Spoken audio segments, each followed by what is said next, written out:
동물들은 다양한 방법으로 의사소통을 합니다. 하울링으로 멀리 있는 동료들과 안부를 전하는 늑대들이나 춤으로 짝을 찾는 새들, 페로몬이라는 화학물질을 통해 의사소통을 하는 개미들처럼 말이죠. 먼 옛날 사람들은 어떻게 의사소통을 했을까요? 입으로 특정 소리를 내어 의미를 전달하거나 손짓이나 발짓 등 몸을 활용하기도 했을 겁니다. 이런 단순한 정보 전달은 줄거리가 있는 이야기로 발전했고, 우리는 그것을 스토리텔링이라고 부릅니다. 안녕하세요.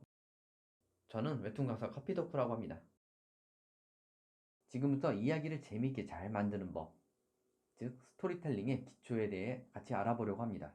최대한 어렵지 않고 이해하기 쉽도록 만들었으니 부담 가지지 마시고 가볍게 봐주시기 바랍니다. 그럼 시작하겠습니다.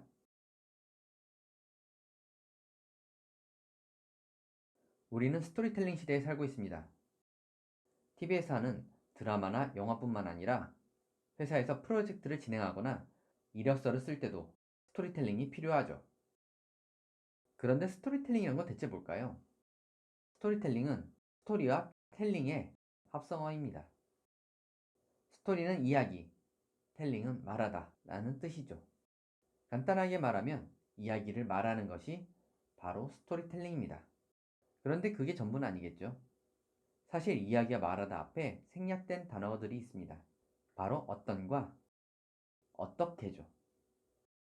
어떤 이야기를 어떻게 말할 것인가, 이것이 스토리텔링의 진짜 뜻인 겁니다. 여기서 이야기는 정보입니다. 사실 우리 입에서 나오는 말들은 대부분 정보를 가지고 있습니다. 여러분이 매일같이 남들에게 말하는 안녕하세요만 해도 상대방에게 혹시 무슨 일이 있었는지, 아픈 곳은 없는지, 기분은 어떤지 등 그 사람에 대한 정보를 얻으려고 하는 동시에 나의 상태를 상대방에게 전달하는 것이기도 합니다. 말하다는 그 정보를 어떻게 전달할지, 즉 방법을 뜻하죠.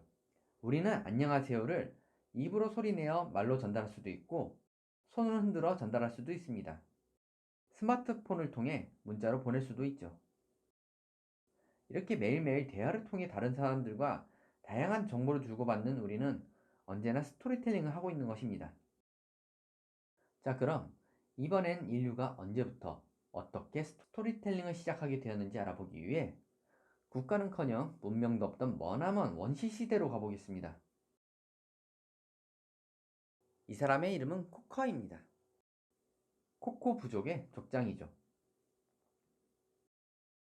얼마 전 코커는 마을 북쪽산에 사냥하러 나갔다가 커다란 동굴을 발견했습니다. 그런데 그 동굴은 거대한 곰이 살고 있었죠. 코커는 가까스로 곰에게서 도망쳤습니다.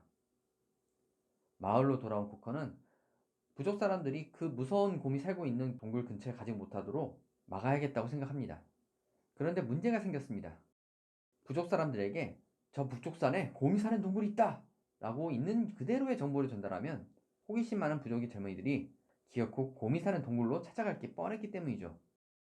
그때 코커에게 좋은 아이디어가 떠올랐습니다. 코커는 부족 사람들을 불러 모아 이렇게 이야기했습니다. 저 북쪽산에 동굴이 하나 있는데 그 동굴에 가보니 곰처럼 생겼지만 곰보다 훨씬 크고 눈에서는 불이 불타며 팔뚝만한 이빨로 인간의 영혼을 씹어먹는 괴물이 살고 있더라고. 이 말을 들은 부족 사람들은 코코가 만났다는 괴물의 이야기를 철석같이 믿고 괴물이 무서워서 북쪽산에 가는 것을 피하기 시작했습니다. 코커의 아이디어가 성공적이었던 것이죠. 코커는 이런 식으로 이야기를 만들어 코코 부족 사람들이 위험한 곳으로 가지 않도록 교육하기 시작했습니다. 그로부터 수십 년의 시간이 지났습니다.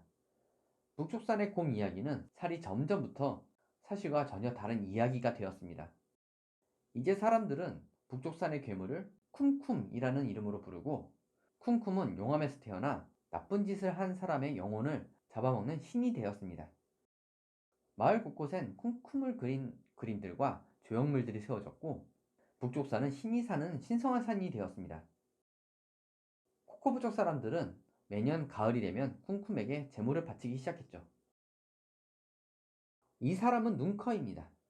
북쪽산 너머에 있는 눈눈 부족 사람이죠. 눈커는 사냥을 나왔다가 우연히 코코 부족 사람들이 제사 지내는 것을 보게 되었습니다. 눈커는 제사를 훔쳐보며 코코 부족 사람들이 쿰쿰이라는 신을 숭배하는 것을 알게 되었죠. 코코 부족 사람들이 집으로 돌아가고 눈커는 쿰쿰에게 바쳐진 재물들을 살펴봤습니다. 온갖 재물들 중에 동물뼈로 만들어진 예쁜 목걸이가 눈커의 눈에 들어왔죠. 그때 눈커는 기가 막힌 아이디어를 떠올렸습니다. 눈커는 목걸이를 가지고 마을로 돌아와 친구들을 불러 모았습니다. 눈커는 친구들과 함께 곰 가죽을 옷처럼 입고 곰처럼 분장을 했습니다. 그리고 다 같이 코코부족 마을로 향했습니다. 코코부족 사람들은 갑자기 나타난 눈커와 눈커의 동료들을 반기지 않았습니다. 자신들을 경계하는 코코부족 사람들을 보고 눈커는 앞으로 나와 이렇게 말했습니다. 나는 쿰쿰이다. 내가 너희들을 다스리기 위해서 이렇게 인간의 모습으로 내려왔다. 코코부족 사람들은 당연히 눈커의 말을 믿지 않았습니다. 그런데 코코부족 사람들 중 한 명이 쿰쿰에게 제물로 바쳤던 목걸이가 눈커의 목에 걸린 것을 발견했습니다. 그래서 코코부족 사람들은 진짜 쿰쿰신이 인간의 모습으로 나타났다고 믿게 되었고 눈커와 친구들을 격렬하게 환영했습니다. 이렇게 눈커는 코코부족의 왕이 되었습니다. 우리는 코코와 눈커의 이야기에서 스토리텔링의 세 가지 목적을 알 수 있습니다. 바로 학습, 종교, 정치죠. 옛날 사람들은 살기 위해서 많은 것을 직접 해야 했습니다. 사냥이나 낚시, 채집 등으로 식량을 구해야 했고 야생 동물들로부터 안전한 장소를 찾고 집을 지을 줄 알아야 했습니다. 이러한 정보들은 직접 체험을 통해 배우거나 다양한 이야기를 통해 배울 수 있었습니다. 코커가 부족 사람들에게 들려준 곰 이야기처럼 말이죠.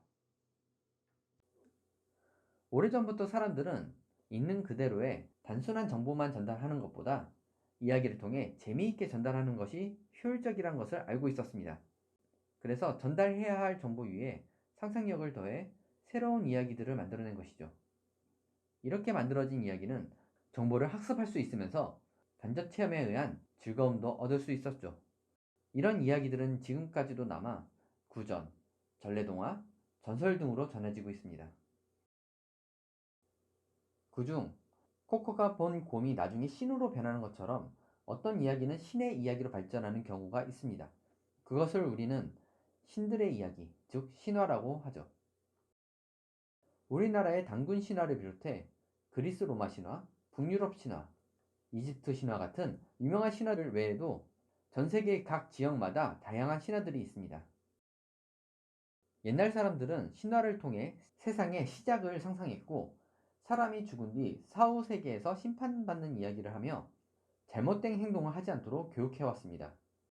신화는 그 지역 사람들의 종교였을 뿐만 아니라 춤, 미술, 음악 같은 다양한 활동들이 나오게 만들었고 그 지역에 독창적인 문화를 만들게 했습니다.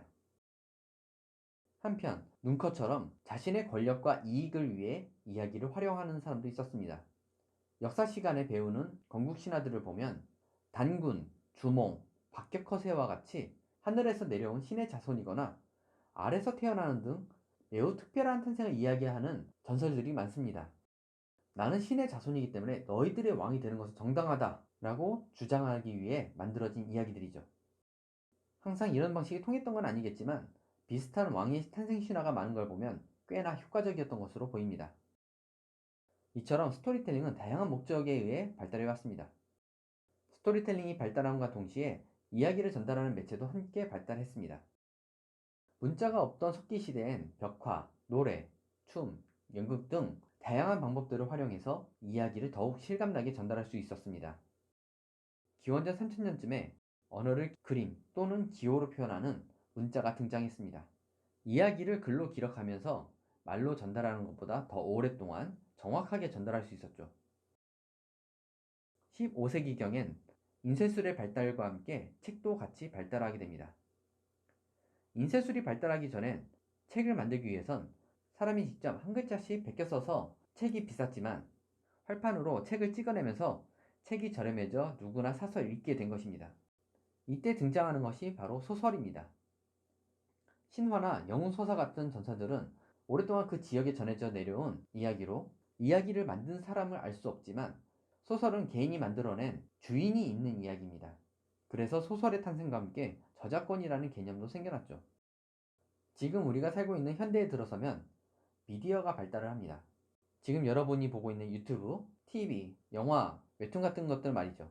현대에는 정말 많은 매체들이 탄생하고 발전했고 우리는 그것들을 통해 다양한 이야기들을 즐기고 있습니다.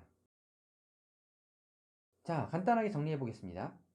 스토리텔링은 어떤 정보를 어떤 방식으로 전달하는 것을 뜻합니다. 큰 의미로 우리가 늘상 하는 대화도 스토리텔링에 포함되며 현재는 어떤 정보를 줄거리가 있는 이야기로 꾸며서 전달하는 것을 뜻합니다. 스토리텔링은 인류가 말을 할 수 있을 때부터 시작되었습니다.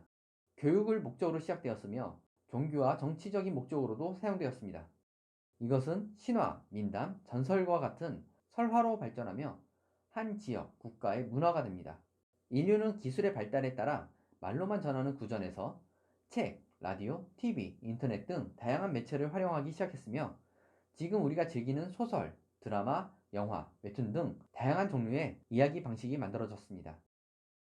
이번 강의는 여기까지입니다. 다음 시간에는 여러분들이 직접 재미있는 이야기를 만들 수 있는 방법에 대해서 알아보도록 하겠습니다. 시청해주셔서 감사합니다. 그럼 다음 시간에 만나겠습니다.